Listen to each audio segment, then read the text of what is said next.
Hey everyone, today we get to talk about intelligence assessment, and there's not a lot to say right up front, so let's just jump right into it. I guess there's a couple things we can say. First of all, we're going to talk about generally what is intelligence, because intelligence is one of those things that when we talk about smarts, we don't exactly have a clear definition, or at least most of us, I don't think, have a clear definition of exactly what that means. And so what we are measuring is going to be a little bit different maybe than what you thought before. So we're just going to dig into that a little deeper and try and understand it both from a theoretical perspective and then also just like what are some practical tests. One of the things to note about intelligence testing is we've kind of talked about aptitudes before, and aptitudes sort of fall into similar categories of intelligence testing, but the concept of intelligence is a lot bigger of a scope of topic to talk about. One of the ways in which this gets brought up a lot currently is in conversations about artificial intelligence. What is artificial intelligence? And we'll talk about a thing later called the G factor, or general intelligence. So whether artificial intelligences are actually smart the same way that humans are. And that's kind of one of those philosophical questions that gets brought up currently. We're not going to spend a ton of time talking about AI specifically, but and also, we're not going to talk a ton about just general theory because it's a really big topic. But let's do a quick little overview here. First of all, what is intelligence? The honest answer is that we don't really know, but we have lots of good guesses. And by guesses, I mean theories that are founded in actual science. People have been asking this question for thousands of years, actually, but in terms of like how we scientifically break it down and dissect the parts of intelligence that fit up within our between our ears, what does that actually mean? Well, we just don't know. It's one of those definitional things too, a little bit of semantics, where like conversations about what is love. Love can mean a lot of different things to a lot of different people, and so we're going to talk about how we break that down a little bit into common parts. I mentioned this thing about the G factor. Intelligence can be one big single thing, but one of the analogies I've used before in other parts of the class and other places is we have this big umbrella. All of everything that we consider to be our smarts fits under this this umbrella of the G factor, or general intelligence. But then there's different parts, and we'll go through a little bit of breakdown of those parts. But here are some examples: memory, the knowledge that we've acquired, our innate ability to do processes and how fast they can happen, that kind of stuff. The question we brought up during the chapter on personality testing and personality assessment is something about stability of the concept. In other words, like, remember the stuff about your feelings can change from minute to minute, your moods change from day to day, but your general personality characteristics or your traits, they're considered to be stable over time. That's also what we're talking about here. Intelligence is not just what you know at this point in time in this moment, but it's also your ability to know and understand things. And that'll become even less clear as we talk about some of the definitions below here. So here are some examples, and there's more in the book, but here are some examples of what people have theorized intelligence is. So one of them is to think abstractly. So one question you can ask yourselves is, what makes humans unique from other animals? Maybe this is part of it. What is the kind of an all-encompassing theory? Well, that's one option. Another one is the power of good responses from the point of view of truth or fact. In other words, there is this outside reality that exists, something objective. Like if you look at a rock and I look at a rock, do we know it's actually there? Well, we can assume that it's actually there. There's lots of interesting philosophy about whether that actually exists outside of our mind, but we're not going to go there in any detail. But if we assume that that rock has certain characteristics, then my ability to grow and understand, to learn what those characteristics are, has some relation to our intelligence. In other words, am I getting it right when I talk about that rock? And just to put this into developmental perspective, when kids talk about a ball when they're infants, they say, all balls. I just want a ball. Give me the ball. And as they grow, they learn about different characteristics of different kinds of balls. There's big ones and small ones, and red ones and blue ones, and it gets more in detail. And then as we get into adulthood, we think of the sun as a ball, but it's not a perfectly round shape. Maybe there's some oblong parts to it, and the outside is really kind of undefined because the way that the gases explode from the sun and they shoot across our solar system, like all that kind of stuff. So how big is the ball? Well, it's less clear exactly what defines ballness, but there are some, it's round, right? Like we can, or spherical, I should say. So how right we get those answers is related to our intelligence, and as we grow and our understanding expands to not just balls and rocks, but all kinds of different things, how close we get to reality is what we're talking about here. Another example is intelligence is assimilation or adaptation. In other words, things happen around me, and my ability to adjust and adapt, one might kind of assume they're talking about like our survival instincts. If I can survive, the better off I am. To adapting to unique situations, the smarter I am, something like that. So for the first monkeys that use tools to get into their food or something like that, to all the way up into how do we then command control, I guess you could say, over our environment, our climate, our social situations, that kind of stuff. So assimilation, adaptation. Another example is the ability to solve problems. That one seems probably pretty straightforward.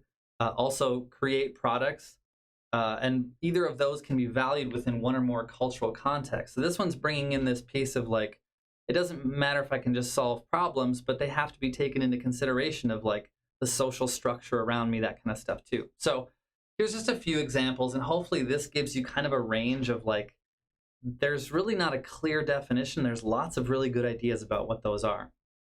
Another thing to think about is this idea of metacognition, or in other words, thinking about thinking. When we as counselors say, I'm having these thoughts in my head, now I'm going to sort of step out of myself a little bit and analyze those, what's going on within me, and then responding to that. That's a pretty complex task. And so how does that fit into our definitions of intelligence? So that's just kind of a general overview. Here's a few other points to make. One of them, let's just skip down to the bottom one here first.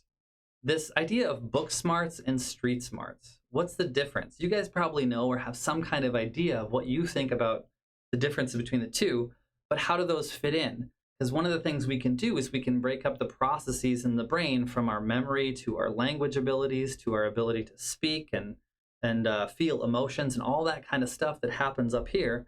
But there's this other stuff too about social adaptivity, the ability to hustle, that kind of stuff. So that somehow fits into a conversation here in terms of how we understand a person's ability. Now, one thing sort of stepping outside of this concept of just intelligence, as you're doing assessments with people, one of the things you get to measure when you're doing your work with people is not just how smart are you, but how are you able to deal with things like emotional responses, emotional regulation or mirroring in the context of social relationships, that kind of stuff. And by mirroring, I mean attunement to other people's state of being, something like that. Those are all parts that we get to sort of decide if we want to add those in here or if there's something different entirely. But assessment of other people's emotions, of other people's regulatory abilities in terms of body regulation, that kind of stuff, that all fits within counseling. But does it fit here? That's kind of our question. And then specifically when we're talking about disability or I guess the history of disability, one thing to know is that when we're talking about intelligence testing, remember from past lessons, we've talked about all intelligence tests fit within this idea of an IQ score or intelligence quotient. Again, the emotional quotient or EQ scores is maybe a different thing, but maybe related. But all of them fit on this IQ scale. And all IQ scales have a mean of 100 and a standard deviation of 15. And if you remember talking about the normal curve, that means that our 68% of the population fall between one standard deviation above and one below. If our standard deviation is 15, that means all of us fall 68% of us fall between 115 and 85, okay? The one thing to note is that in order to, historically anyway, in order to qualify as having what was before known as mental retardation, now considered to be an intellectual disability, you would have to fall below the scale of 70, which is 2 standard deviations below the mean. So that puts, and if you think about the percentages of how many people fit that definition, that puts into context how we think of disability in terms of where other people fall and what the scales mean. There was one other point I wanted to make. Oh yeah, the other point about that is we don't just consider an IQ score. because of the reasons we've kind of talked about, isn't there other stuff like social adaptivity and that kind of stuff, even theorized up here? Doesn't that stuff matter too? Well, yes. And so later on, we're talking like maybe 80s, 90s or something, definitions of intellectual disability were updated to include social functioning as well. So not just IQ score, what goes on in here, but social functioning too.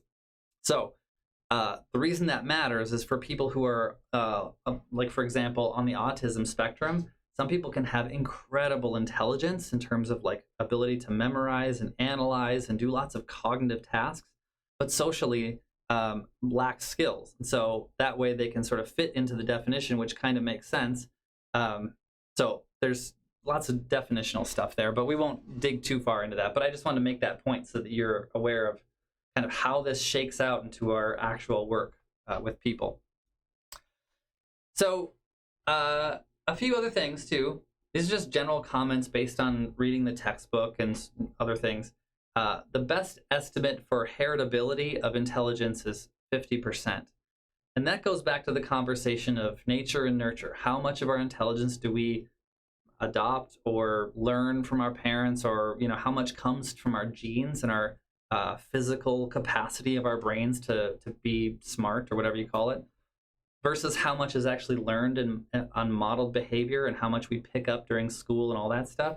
So about half appears to be our innate abilities, like how our brain is structured, and half is how we learn and how we grow and adapt and all that kind of stuff too, which kind of matters because when we're thinking about, does a person have a capacity to increase their intelligence? Well, yes and no. That's kind of the short answer to that question. Another consideration is this multicultural one, which is who made these tests and on what standard are we measuring other people? And that's made a pretty big impact over the course of history, because if all of these are typically made by white American males, not all Americans, not all white, not all males, but the majority so, are we considering cultural factors too? Because the way we value our intelligence here in America, which is highly prized on productivity and what you can accomplish and that kind of stuff, it might be different in other places. Does that mean other people are not smart? One example. Another example is if we base our knowledge acquisition based on Shakespeare and English language words, does that mean if you measure somebody from a tribe in Africa who knows a ton about the dirt and the water and the soil and hunting and agrarian lifestyles like farming, does that mean those people aren't smart? Well, not necessarily, but if we measure them based on a standard of Shakespeare and the other thing I mentioned, whatever it was, I already forgot, then we're going to get it wrong. So how are we considering cultural factors in our understanding of intelligence? That's a pretty important part of the conversation as well. One thing interesting to know, and I think I've described this already in another class, but we'll bring it up here again because it's relevant here, is this idea called the Flynn effect. And there's other effects here, but this is just one of the big ones.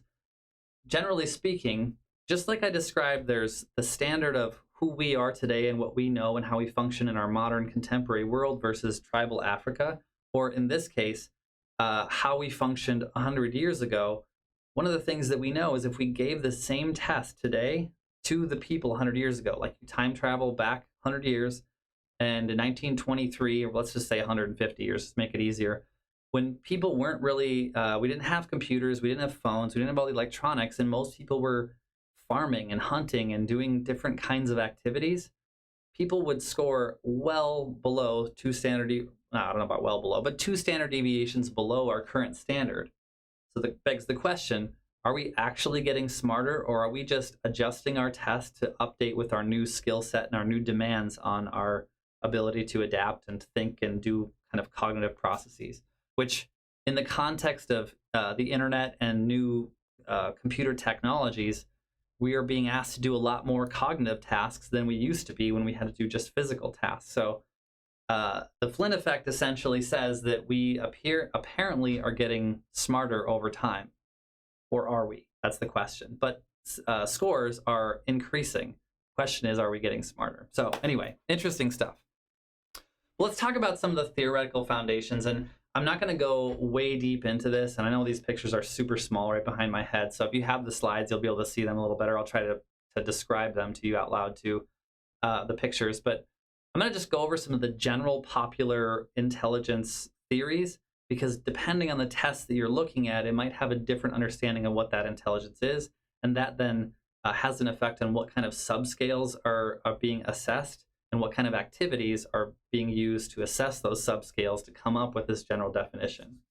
So there's more to say on that, but I think I'll just leave it there for now. One of the big ones is called Spearman's two-factor theory. And generally what we're talking about here is you have this general intelligence, so again, big umbrella, and then you have these specific abilities.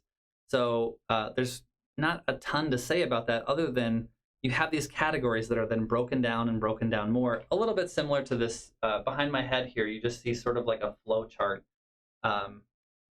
So I'm not going to comment a lot specifically on each of these charts, but just something to help you visualize. If you look at the top Venn diagram here, what we have are, I'm going to read these out. I can hardly see them myself, but I'll read them out to you. On the top, you have the top circle of the Venn diagram, or oval you see here, is our mechanical abilities in order to like operate and move things, visualize spatially, that kind of stuff. There's the spatial abilities, so I guess I got that wrong. There's mechanical abilities, the ability to move things and manipulate objects, that kind of stuff.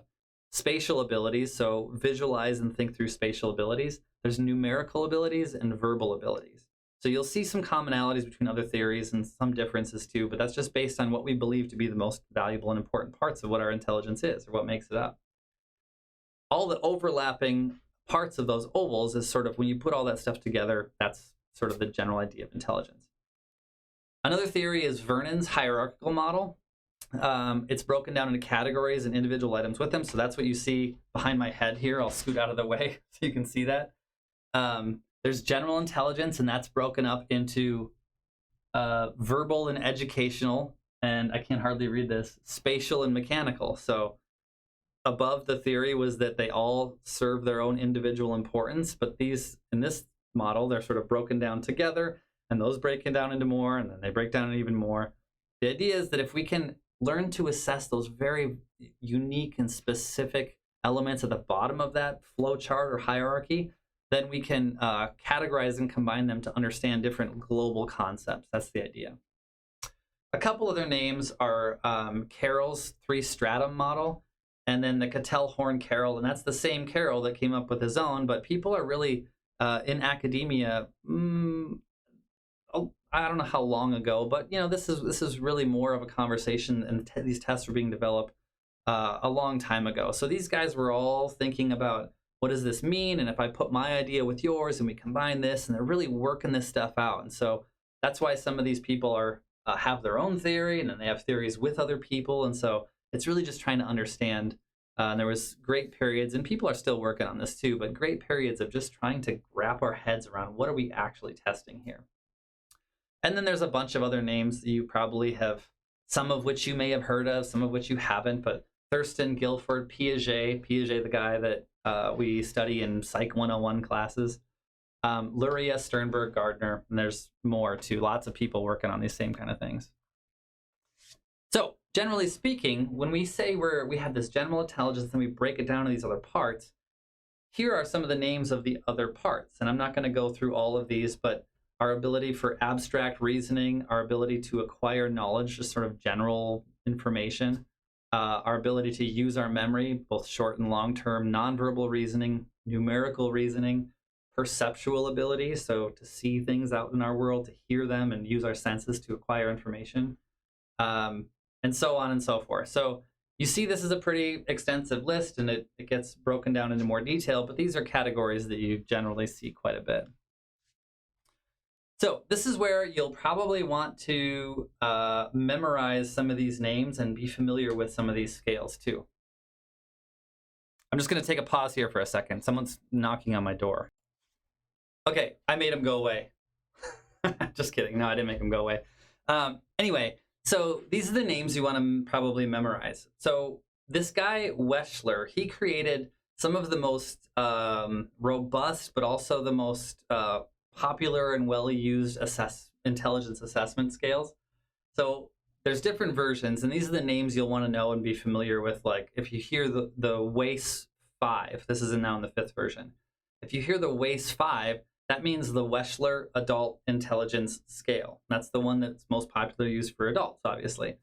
The WISC is basically doing the same thing, but it's just for kids. So the Wechsler Intelligence Scale for children, or the WISC. That's another example. The WIPC is for even younger group of people. So intelligence should be measured developmentally, right? Like, I think that makes intuitive sense to most of us. And these are names. I think there's more in this grouping of scales too, but are different forms or versions of them too. But these are names that you'll want to be familiar with in terms of if you get tested on like NCE testing or something like that for your national board test, these are going to come up. And for you CRCs, same thing. These will come up and you'll want to know what they're for. I don't think I mentioned this at the beginning, and I probably should. So quick side note that most intelligence scales, not all, but most, because they're so complicated and there's so much theory to understand, and there's so the complicated testing processes, and more importantly, the interpretation of what they actually mean, these are mostly considered to be Class C tests or Level C tests because of that complication, and also because of what can happen if you get it wrong. Like, the stakes are higher sometimes. These tests are used for not just determining disability, but also for understanding learning disabilities and cognitive delays and brain injuries and that kind of stuff. So there's just a lot that goes into it, and a lot of really important decisions that can be made in terms of like what's going on here. So as I talk about these things, assume there's a lot more to learn if you want to be working in the world of this stuff. There's more training that you'll want to get to on how to do these sort of things. Okay, but back to what we're talking about here. These, the next set of bullet points here on the screen are mostly just information specific to the Wechsler scales, and each one of the different intelligence tests that I'm going to talk about have a kind of just description of how they work and that kind of stuff. So I'm not going to go into great detail about specifically how they work. But what I will say is that I'll interpret what some of these acronyms are. The FSIQ is called the Full Scale Intelligence Quotient. And there again, you see that mean of 100, standard deviation of 15. So you can put in context of where people fall on that IQ scale. The subscales are, they don't follow that same T-score standard, the standard score of IQ. They follow more of a between 1 and 100, very similar to a T-score. 1 and 100, well, I should say it's not similar to a T-score. The mean is 10, so on a scale of like 1 to 20, so it's a little different. The subscales are just different, but if you guys understand how that standard scoring works, and you know that a standard deviation of 3, mean of 10, that means 68% of people are going to fall between 13 and 7. So it's just a different scale, but different numbers, but they mean the same thing. And then here's kind of a breakdown of if someone falls between 1 and 7, that shows a relative weakness in that subscale. Again, because of those standard scores. Between 8 and 12, that's your average abilities. So just putting language to describe that standard deviation stuff. And then 13 and 19 is relative strength. So as you're going through these, and if you ever get a chance to read a report or the output scores or something like that, there is that kind of helpful language to describe what's going on in that subscale. But again, how it applies and how you interpret what that means.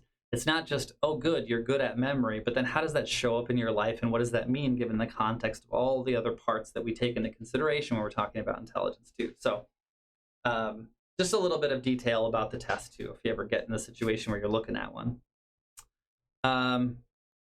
And if you want to look at some of the test results, you can look at page 215 and it'll show you sort of what those kind of look like. Okay, another one is the Stanford Binay. It's a really common one that you'll see a lot. The age range is between 2 years old and 85 plus, so we're talking basically everybody can take the same test, unlike the Wechsler ones where it breaks it up between age categories. There are 3 composite scores. There's a full scale IQ or FSIQ, a nonverbal, and a verbal part. So this one might be more appropriate for people who are on the autism spectrum, who don't necessarily speak English. So as you can see here, different tests can be good for different things. And this is where knowing what the test is, how it operates, how it functions, who is appropriate for, that kind of stuff, which I can't give you really specific details about this because intelligence testing is not my my strongest ability. But just know that there are different kinds of tests for different situations, different kinds of people, that kind of thing. Again, I'm repeating this, I know, because this is something you'll want to sort of log away in your memory.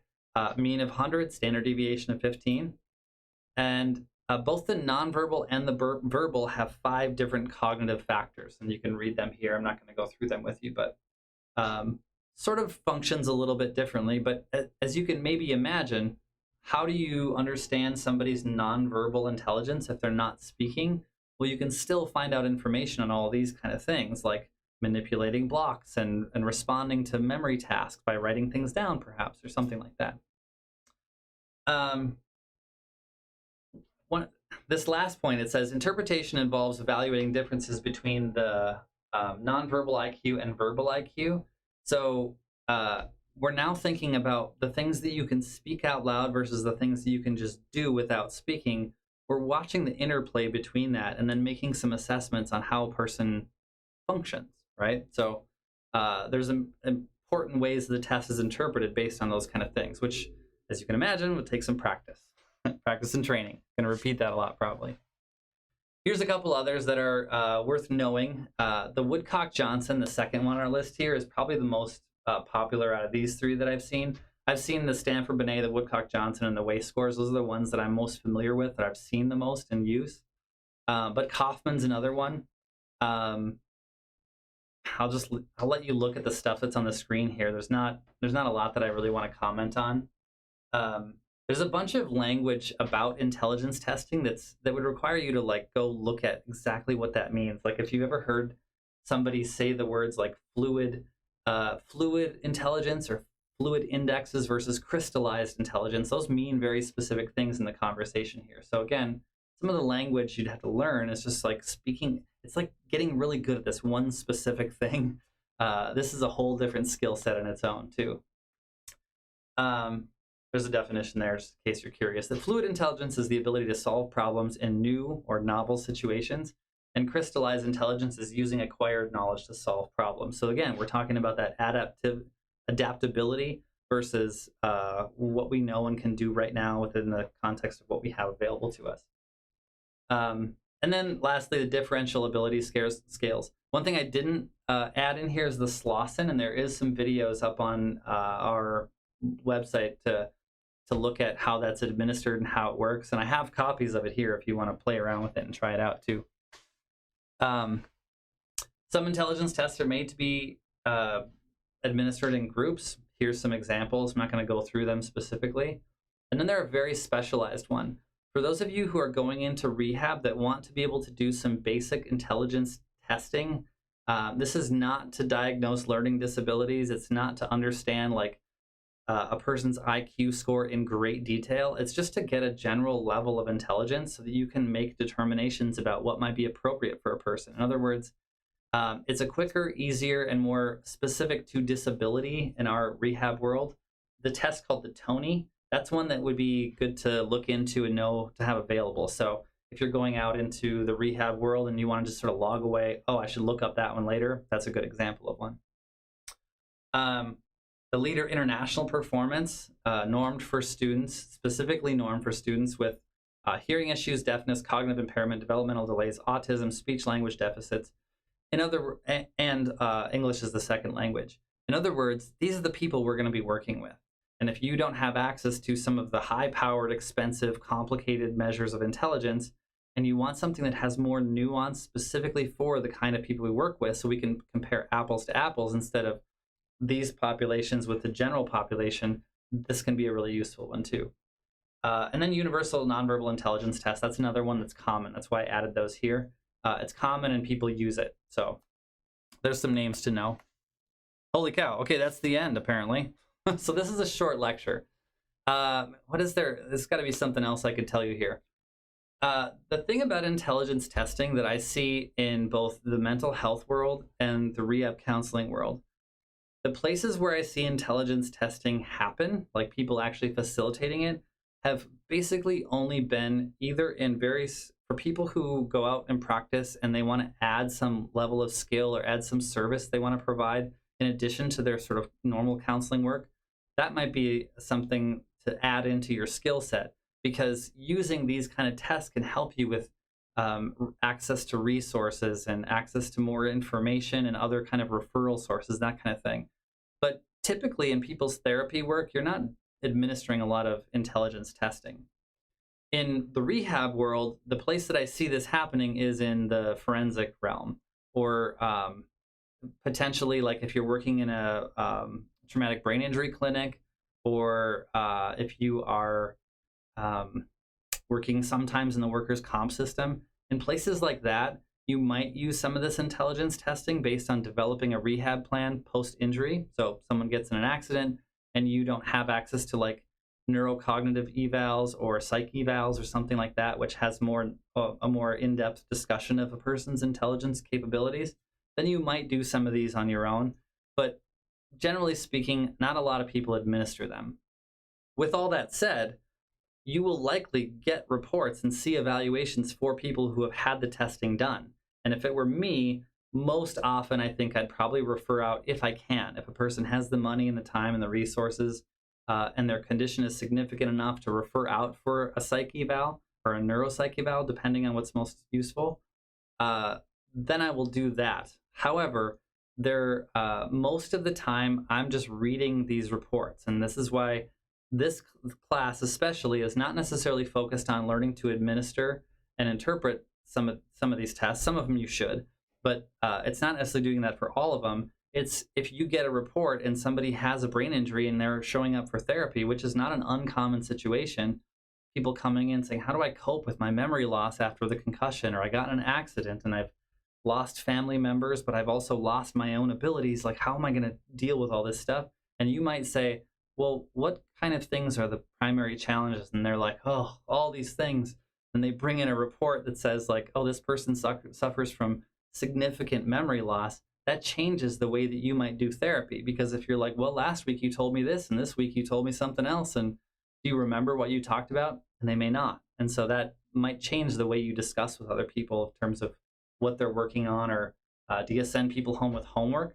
Well, probably not if they're having significant attentional difficulties after they have an injury, something like that. So this is where consuming this stuff is more important. Being able to just look at it and say, generally speaking, I see that memory is an issue for you. How does that show up in your life? Or, you know, my wife hates she's not good with directions, like telling directions. And so she gets really nervous when she has to go on trips, especially when there's lots of details about go here, show up at this time, all that kind of stuff. And so that anxiety makes a difference, right? So how much, or what are we talking about here? So you might be reading reports for stuff like that. But most often you're going to be a consumer and not a facilitator. But it can be something that you can learn and grow in. Okay, so I think I'll leave it at that. It's such a big conversation that I don't necessarily think we need to dive in great detail into it, but we should be aware of how these things show up and some of the names and that kind of stuff. So that's what we've tried to do here. But I'll cut it short, a little bit shorter than most of our lectures, and I'll see you in the next one. All right, bye.